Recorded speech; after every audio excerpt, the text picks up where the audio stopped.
Hello everyone, welcome to my YouTube channel smart classes with Ashish. आज हम आपको previous year state PCS और UPSC prelims में पूछे गए प्रश्नों को कराने जा रहे हैं।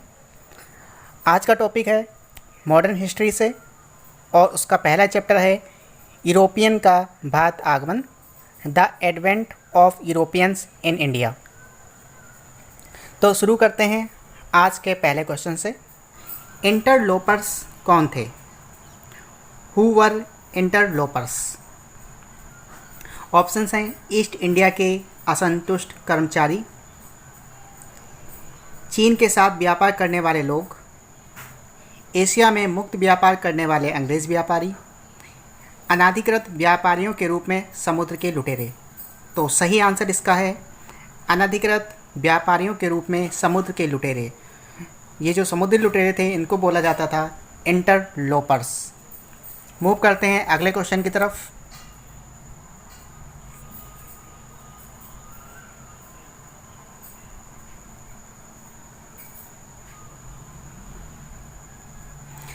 बीजापुर के शासक से गोवा को छीनने वाला प्रथम यूरोपियन कौन था?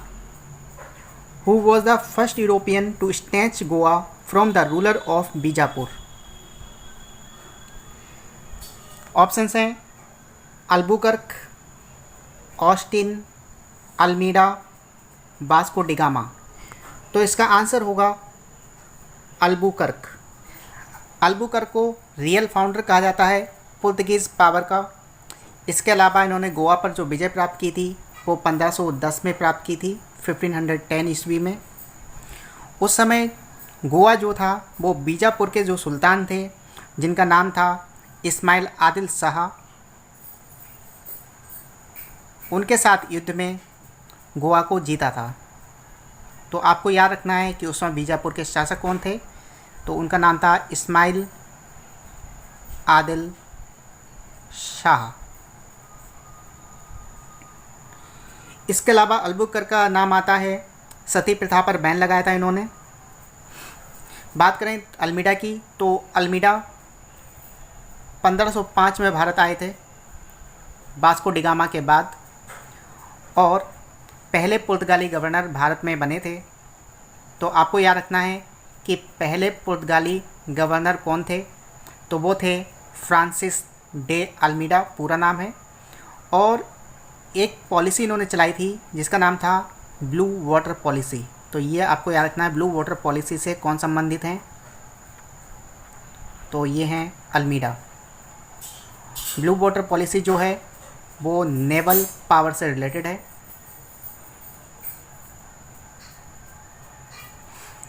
बात करें वास्को डी गामा की तो वास्को डी गामा के बारे में आप सभी को पता होगा कि पहले यूरोपियन जो भारत आए थे वो वास्को डी गामा थे जो कि पुर्तगाल से थे।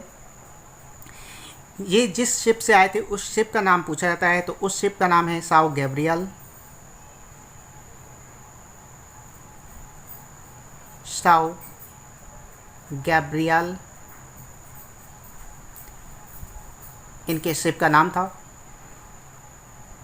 ये जिस रास्ते से आए थे उस रास्ते को बोला जाता है केप ऑफ गुड होप के रास्ते ये आए थे, जो कि अफ्रीका में है। और केप ऑफ गुड होप की जो खोज की थी वो भी एक पुर्तगीज़ थे, उनका नाम था बार्थोलोमो। इनको काफ़ी टाइम तक यही लगता रहा कि उन्होंने इंडिया की खोज की है, जबकि वास्तव में उन्होंने जो खोज की थी वो केप ऑफ गुड होप की थी। इसके अलावा वास्को डी गामा जब भारत आए थे तो ये सबसे पहले कालीकट उतरे थे। और कालीकट आप सभी को पता है कि कहाँ पर है। तो कालीकट केरल राज्य में है, जिसे आज की डेट में कोझिकोड बोला जाता है। और उस समय इसके जो राजा हुआ करते थे तो उनका नाम था जमोरिन। तो क्वेश्चन पूछा जाता है कि जब ये कालीकट उतरे तो उनके स्वागत के लिए कौन राजा कालीकट पर आया था? तो उनका नाम था जमोरिन। जब ये वापस गए तो उन्हें मसालों से लगभग 60 गुना फ़ायदा हुआ था। इसके अलावा वास्को डी गामा 3 बार भारत आए। एक बार 20 मई 1498 सर्वप्रथम जब भारत आए थे, और सेकंड टाइम ये आए थे 1502 में, और थर्ड टाइम जब ये आए थे तो आए थे 1524 में। 1527 में इनकी डेथ हो जाती है भारत में ही। और कहाँ पर डेथ होती है ये क्वेश्चन पूछा जाता है, तो आपको याद रखना है इनकी जो डेथ हुई थी वो हुई थी कोचीन। कोचीन कहाँ है आप सभी को पता होना चाहिए, कोचीन भी केरला में है। मूव करते हैं अगले क्वेश्चन की तरफ। अगला क्वेश्चन है आपके सामने 17th और 18th शताब्दियों में इंडोनेशिया द्वीप समूह में भारतीय अफीम के निर्यात पर किसका प्रभुत्व था? Who dominated the export of Indian opium to the Indonesian island in the 17th and early 18th centuries? Options हैं गुजराती एवं मारवाड़ी व्यापारियों द्वारा, पुर्तगालियों का, डच ईस्ट इंडिया कंपनी का, इंग्लिश ईस्ट इंडिया कंपनी का। तो इसका सही आंसर होगा डच ईस्ट इंडिया कंपनी का। आपको बता दें जो डच थे वो 17th सेंचुरी में इंडोनेशिया चले जाते हैं और इंडोनेशिया में जाकर के फ्री तौर पर अपना व्यवसाय करते हैं, क्योंकि इंडिया में जो यूरोपियंस थे वो उसमें पुर्तगीज़ का कब्जा था और अंग्रेज़ों का भी कब्जा था, तो इन्हें काफ़ी प्रतिस्पर्धा मिल रही थी, इसलिए इंडोनेशिया चले जाते हैं। तो आपको अगर बाई चांस आपको याद भी नहीं है कि अफ़ीम से रिलेटेड कौन है, तो आपको इंडोनेशिया जो क्लू दिख रहा है इससे आपको आंसर टिक कर देना था। इसके अलावा आपको बता दें कि जो डच हैं वो दो चीज़ों से बहुत फेमस रहे। एक तो इन्होंने अफ़ीम का निर्यात किया और इसका प्रोडक्शन किया अफ़ीम का, और दूसरी चीज़ का इन्होंने प्रोडक्शन किया वो था रेशम, जिसको सिल्क बोला जाता है। तो इन दो चीज़ों के लिए डच का नाम आता है, तो ये आपको याद रखना है। इसके अलावा आपको ये पता होगा कि डच जो ईस्ट इंडिया कंपनी थी वो आने वालों में सेकंड नंबर पर थी। सबसे पहले आए थे पुर्तगाली, फिर उसके बाद आए थे डच, और डच के बाद आए थे इंग्लिश ईस्ट इंडिया कंपनी, और फिर उसके बाद आए थे डेनिश जो कि डेनमार्क के थे, और सबसे लास्ट में जो आए थे यूरोपियंस वो थे फ्रांसीसी जो कि थे फ्रांस से। तो ये आपको क्रोनोलॉजिकल ऑर्डर में याद रखना है। अगर बात करें कि इस्टेब्लिशमेंट सबसे पहले किसका हुआ था, किस कंपनी का, तो पुर्तगाली कंपनी का सबसे पहले इस्टेब्लिशमेंट हुआ था। उसके बाद इंग्लिश का हुआ था 1600 में। ये बात हो रही है कंपनी की, तो कंपनी के हिसाब से नंबर 2 पर आते हैं इंग्लिश। और डच का जो इस्टेब्लिशमेंट हुआ था, तो डच ईस्ट इंडिया कंपनी की स्थापना हुई थी 1602 में। डेनिश ईस्ट इंडिया कंपनी की स्थापना हुई थी 1616 में, और फ्रेंच ईस्ट इंडिया कंपनी की स्थापना हुई थी 1664 में। तो ये भी आपको याद रखना है। मूव करते हैं अगले क्वेश्चन की तरफ।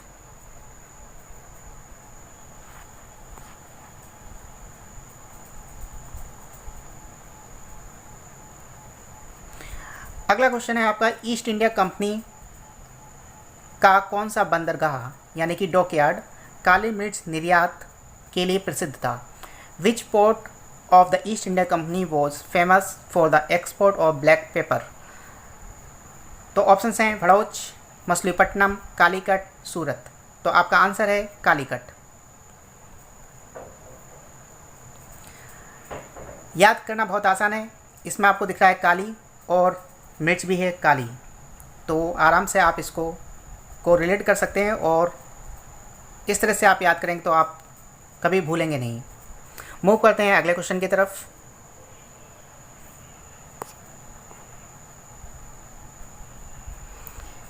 भारत के पश्चिमी तट के निम्नलिखित में से किस स्थल पर इंग्लिश फैक्ट्री थी? At which of the following places on the west coast of India was the English factory located? Options हैं कोचीन, तेलीचेरी, कन्नूर, कालीकट। ये आपके ऑप्शंस हैं। अब इस क्वेश्चन को करने के लिए आपको पता होना चाहिए कि पुर्तगीज़ की जो फैक्ट्रियां थीं वो कहाँ कहाँ पे स्थापित हुई थी उस टाइम पर। पूछा गया है इंग्लिश की, तो अगर हमें पुर्तगीज़ की पता हो तो हम उसके अकॉर्डिंग भी आंसर आराम से निकाल सकते हैं। तो पुर्तगीज़ जब आप पढ़ेंगे तो उसमें आपको पता होना चाहिए कि उनकी जो पहली फैक्ट्री थी वो कालीकट थी, और दूसरी फैक्ट्री जो उन्होंने बनाई थी, इस्टेब्लिश की थी, वो उनकी कन्नूर ज़िले में थी, और कन्नूर ज़िला भी केरल में है। ये सारे जो ज़िले हैं ये सारे के सारे आपके केरल के हैं, तो इसलिए आंसर देना थोड़ा टिपिकल था। लेकिन अगर आपको ये पता हो कि पुर्तगीज़ की कहाँ कहाँ कंपनियाँ हैं तो आराम से आप इसका आंसर दे सकते थे। कालीकट में पहली कंपनी, कन्नूर में दूसरी फैक्ट्री थी पुर्तगीज़ की, और इसके अलावा आप सभी को पता होगा कि कोचीन जो है वो कैपिटल था पुर्तगीज़ का। जो पुर्तगीज़ ने अपनी कॉलोनीज़ बनाई थी इंडिया में, तो उन्होंने जो अपनी कैपिटल रखी थी वो कोचीन रखी थी। बाद में कोचीन को शिफ्ट कर लेते हैं गोवा की तरफ, जब ये गोवा जीत जाते हैं इस्माइल आदिल शाह से, जो कि बीजापुर के सम्राट होते हैं। तो फिर बाद में ये गोवा को अपनी राजधानी बनाते हैं। तो 3 तो आपके ऑप्शंस हो गए जिसमें पुर्तगीज़ का अधिकार था। तो जो बच गया वो वहाँ पर फैक्ट्री जो इस्टेब्लिश की थी वो इंग्लिश की थी, यानी कि तेलीचेरी, और तेलीचेरी भी आपकी केरल में है। मूव करते हैं अगले क्वेश्चन की तरफ। इसमें एक पॉइंट ये भी है कि तेलीचेरी को आज की डेट में क्या बोलते हैं, तो आज की डेट में इसको बोला जाता है थलासेरी।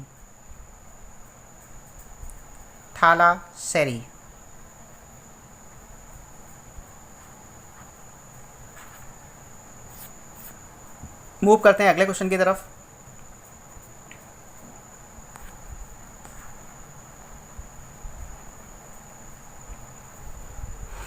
अगला क्वेश्चन है आप सभी के सामने कि किस यूरोपीय व्यापारिक कंपनी के पर्यवेक्षण में कासिम बाजार नगर ने 17वीं शताब्दी में सर्वाधिक मात्रा में रेशमी धागे का उत्पादन किया।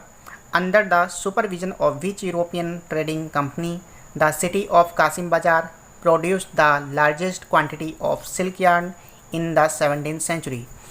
तो देखिए, हमने आपको बताया था अभी कि जो डच हैं वो 2 चीज़ों के लिए फेमस रहे, एक तो अफ़ीम की खेती के लिए और दूसरा रेशम के धागे के लिए। तो आपका आंसर हो जाएगा डच। मूव करते हैं अगले क्वेश्चन की तरफ।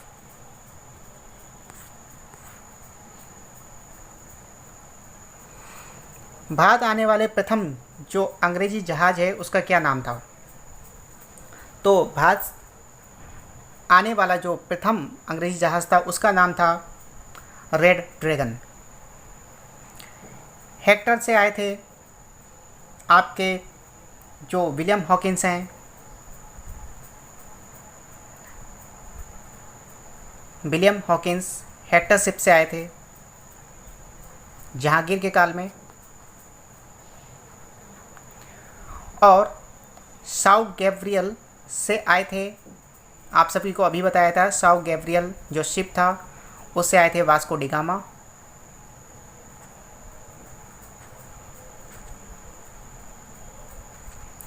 और ये जो वाउ केफला है ये आपको पता होना चाहिए कि सिकंदर के घोड़े का नाम वाउ केफला था।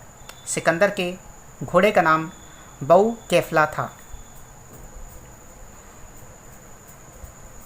मूव करते हैं अगले क्वेश्चन की तरफ।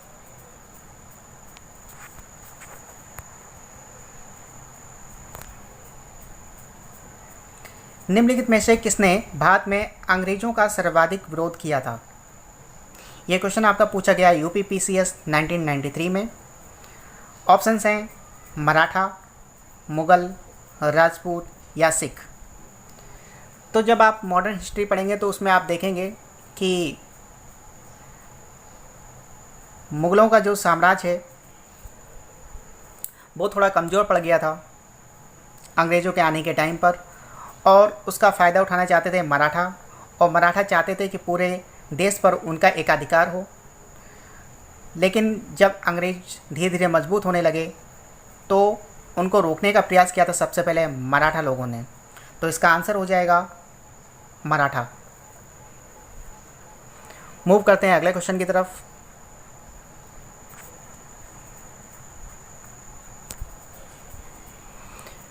भारत में 1613 में अंग्रेज़ों ने अपनी पहली स्थायी फैक्ट्री कहाँ स्थापित की थी? ये आपका बिहार पीएससी में पूछा गया क्वेश्चन है। तो ऑप्शंस हैं गोवा, हुगली, अराकोट और सूरत। तो आप सभी को पता होना चाहिए कि जो ब्रिटिश की जो पहली फैक्ट्री थी वो पहले खुली थी सूरत में, और दूसरी फैक्ट्री इसकी जो खुली थी वो खुली थी मछलीपट्टनम में।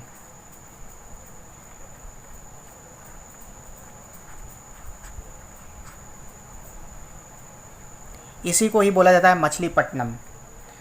और ये जो मछलीपट्टनम है आप सभी को पता होना चाहिए कहाँ पर है, तो ये है आंध्र प्रदेश में। और सूरत आप सभी को पता होना चाहिए ये है गुजरात में।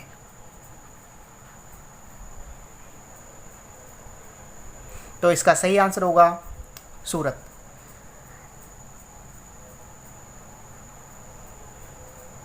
जब विलियम हॉकिंस भारत आए थे 1608 में, तो 1608 में इनको जहांगीर से परमिशन मिल जाती है सूरत में फैक्ट्री खोलने के लिए। लेकिन बाद में जो पुर्तगीज़ होते हैं वो उनको थोड़ा नेक भड़का देते हैं जहांगीर को, जिसकी वजह से ये परमिशन अपनी वापस ले लेते हैं जहांगीर। और फिर उनकी जो पुर्तगीज़ से जब उनके वॉर होते हैं और उसमें जब अंग्रेज़ जीत जाते हैं तो वापस इनको परमिशन मिल जाती है 1613 में।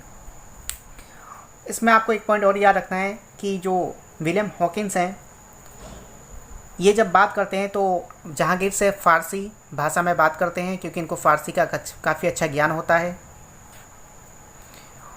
और इसी कारण से जहांगीर इनको एक उपाधि देते हैं जिसका नाम है अंग्रेज़ खान। और ये क्वेश्चन कई बार पूछा जा चुका है एग्ज़ाम में कि अंग्रेज़ खान की उपाधि किसको दी जाती है, तो नाम है विलियम हॉकिंस। और किसने दी? जहांगीर ने। किस कारण से दी? क्योंकि इनको फ़ारसी नॉलेज काफ़ी अच्छी थी और फ़ारसी भाषा में ही इन्होंने जहांगीर से बात की थी। मूव करते हैं अगले क्वेश्चन की तरफ।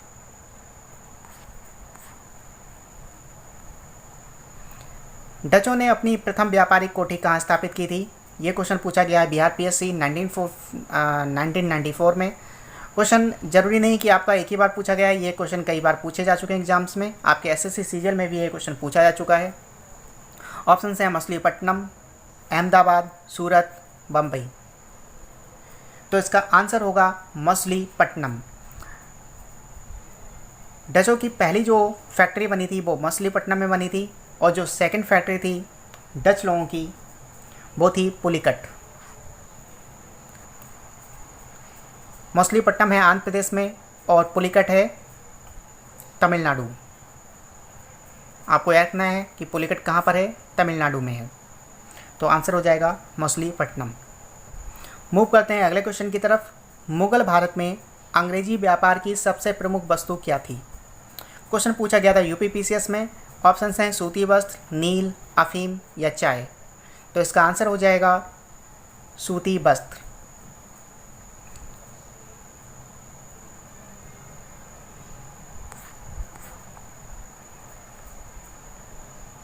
अगला क्वेश्चन है निम्नलिखित में से कौन सा युद्ध था जिसने भारत में ब्रिटिश प्रभुत्व को प्रारंभ किया और ब्रिटिश शासन की जो है नींव पड़ी थी? तो ऑप्शन हैं बक्सर की लड़ाई, प्लासी का युद्ध, मैसूर की तीसरी लड़ाई, 1857 का स्वतंत्रता संग्राम। तो आपको बता दें ये जो दो लड़ाई हैं यहाँ से इनकी नींव पड़ी थी। ब्रिटिश ने अपने पांव जमाए थे और उसमें भी सबसे इम्पोर्टेंट माना जाता है प्लासी का युद्ध। प्लासी के युद्ध की वजह से भारत में ब्रिटिश प्रभुत्व का आरंभ हो गया था। तो आपको याद रखना है कि प्लासी का जो युद्ध हुआ था वो कब हुआ था? तो ये हुआ था 23 जून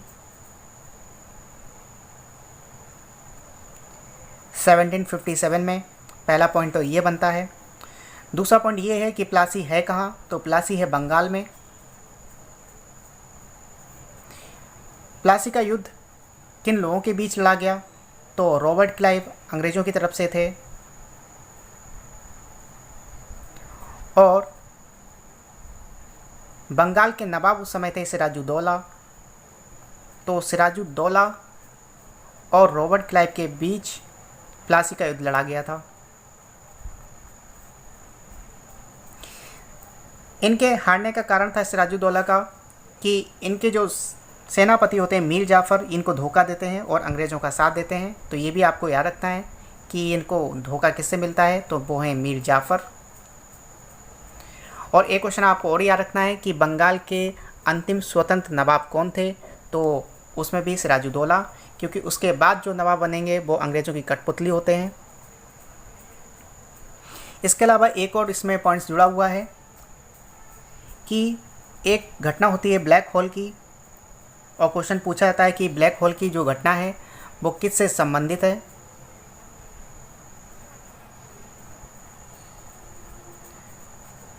ब्लैक होल की जो घटना है वो बंगाल के नवाब सिराजुद्दौला से संबंधित है। इसमें जो सिराजुद्दौला होते हैं वो अंग्रेज़ों के कुछ अधिकारियों को बंदी बना लेते हैं फोर्ट विलियम में, कोलकाता के फोर्ट विलियम में। इसमें फोर्ट विलियम में 123 जो अधिकारी होते हैं अंग्रेज़ों के, उनको बंदी बना लिया जाता है और इनके ऊपर आरोप लगाया जाता है कि ये जो 123 अधिकारी हैं इनकी जो है दम घुटने की वजह से मृत्यु हो जाती है। और क्योंकि एक काल कोठरी में बंद किए जाते हैं और जिसकी वजह से इन लोगों की दम घुट जाती है, इसी घटना को बोला गया है ब्लैक होल। और इसी आरोप को आधार बना करके ये इनके ऊपर आक्रमण कर देते हैं सिराजुद्दौला के ऊपर, जिसमें सिराजुद्दौला की हार हो जाती है और बंगाल में ब्रिटिश शासन जो है धीरे धीरे करके मजबूत होने लगता है। अगला क्वेश्चन है आपके सामने, वह अंग्रेज यात्री जो तुर्की तथा फारसी भाषा का विद्वान था। ये क्वेश्चन हम आपको बता चुके हैं, इसका आंसर होगा कैप्टन हॉकिंस। मूव करते हैं अगले क्वेश्चन की तरफ। अगला क्वेश्चन है आपके सामने, किस संधि के द्वारा फ्रांसीसियों ने मद्रास अंग्रेज़ों को वापस लौटा दिया था। ऑप्शंस हैं एला शापेल की संधि 1749, पौंडीचेरी की संधि 1754, सालबाई की संधि 1782, मैंगलोर की संधि 1784। तो इसका आंसर होगा एला शापेल की संधि 1749। जब ये फर्स्ट कार्नेटिक वार हुआ था, आपको याद रखना है फर्स्ट कार्नेटिक वार या फिर पहला कर्नाटक युद्ध, जो कि हुआ था 1746 से लेकर के 1748 तक। इसमें फ्रांसीसियों की विजय होती है और ये युद्ध समाप्त होता है एक संधि के द्वारा जिसका नाम था एला शापेल की संधि। और इसमें आपको ये याद रखना है कि इसमें फ्रांसीसी जो है मद्रास को कब्जे में ले लेते हैं, जो कि अंग्रेज़ों के पास होता है। और जब ये संधि होती है तो जो चीज़ें फ्रांसीसियों ने अंग्रेज़ों से छीन ली थी उनको ये लोग वापस कर देते हैं। तो आपका आंसर हो जाएगा एला शापेल की संधि में फ्रांसीसियों ने मद्रास अंग्रेज़ों को वापस लौटा दिया था। मूव करते हैं अगले क्वेश्चन की तरफ।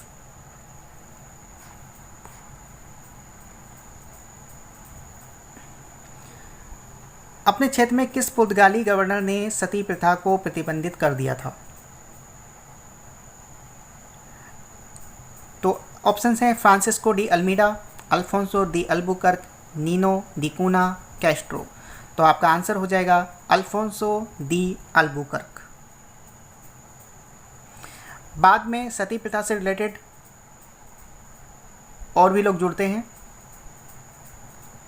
और सती प्रथा का जो अंत होता है वो उसमें नाम आता है विलियम बेंटिंग का। ये आपको याद रखना है, विलियम बेंटिंग ने सती प्रथा का अंत किया था और उसमें सहायता की थी राजा राम मोहन राय ने। तो ये दो नाम भी आपको याद रखते हैं, विलियम बेंटिंग 1829 और इसमें भी नाम आता है राजा राम मोहन राय।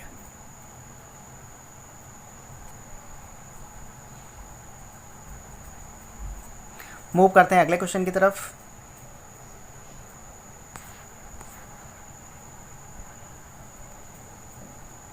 भारत में सहायक संधि की अवधारणा का प्रतिपादन सर्वप्रथम किसने किया। Who was the first propounder the concept of subsidiary treaty in India? Option है अल्फोंसो दी अल्बुकर्क, जनरल बुशी, जॉर्ज ऑक्सनडेन, डुप्ले। तो आपका आंसर होगा डुप्ले। सहायक संधि का सर्वप्रथम जो प्रयोग किया था वो फ्रांसीसी गवर्नर जनरल मार्किस डुप्ले द्वारा किया गया था। इस संधि के द्वारा ये लोग अपना राज्य का विस्तार करते थे और जो संधि को नहीं मानता था उसके ऊपर ये लोग आक्रमण करते थे। इसी संधि को बाद में यूज़ किया था लॉर्ड वेलेजली ने।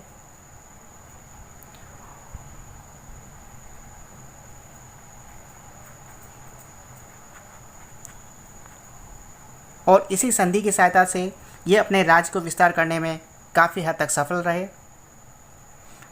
तो आपको याद रखना है कि सबसे पहले मार्किस डुप्ले संबंधित हैं, उसके बाद नाम आएगा लॉर्ड वेलेजली का।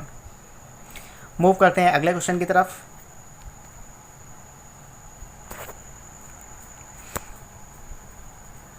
अल्फोंसो दी अल्बुकर्की मजार कहाँ अवस्थित है? ऑप्शन हैं कोचीन, गोवा, अंडमान, पौंडीचेरी। पौंडीचेरी में जो शासन था वो फ्रांसीसियों का था, तो ये आपका ऑप्शन हो नहीं सकता।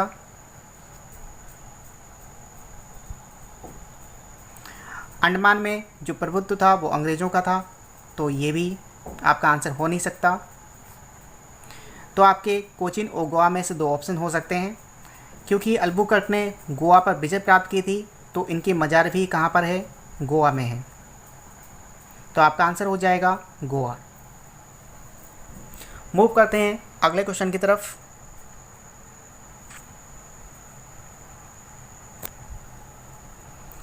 दक्षिण पूर्वी तट पर पुर्तगालियों की एकमात्र बस्ती कौन थी? Which was the only Portuguese settlement on the south east coast? Option हैं आपके सामने सेंट थोम, आरमागांव, करेकल और पुलिकट। तो इसका सही आंसर होगा सेंट थोम।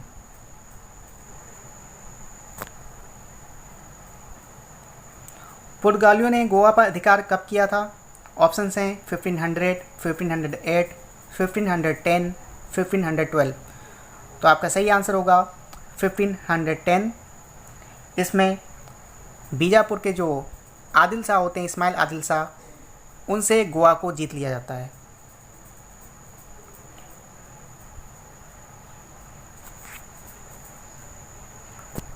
अगला क्वेश्चन है आपके सामने। डेनिश ईस्ट इंडिया कंपनी ने अपनी प्रथम फैक्ट्री ट्रांकेवर तमिलनाडु में कब स्थापित की थी? ऑप्शंस हैं 1616, 1620, 1630, 1628। तो आपका सही आंसर होगा 1620।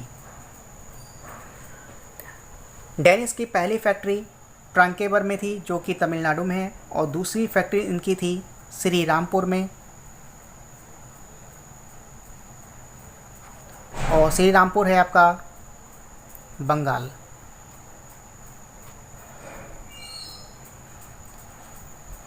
तो ये आपके क्वेश्चंस थे। अब आपकी थोड़ा नॉलेज टेस्ट हो जाए। ये क्वेश्चन आप सभी लोगों के लिए है कि फोर्ट विलियम जो था वो कहाँ पर स्थित है? ऑप्शंस हैं बम्बई, कोलकाता, मद्रास, पुणे। आप सभी को अपना आंसर कमेंट बॉक्स में देना है। हमारे YouTube चैनल पर बने रहने के लिए धन्यवाद।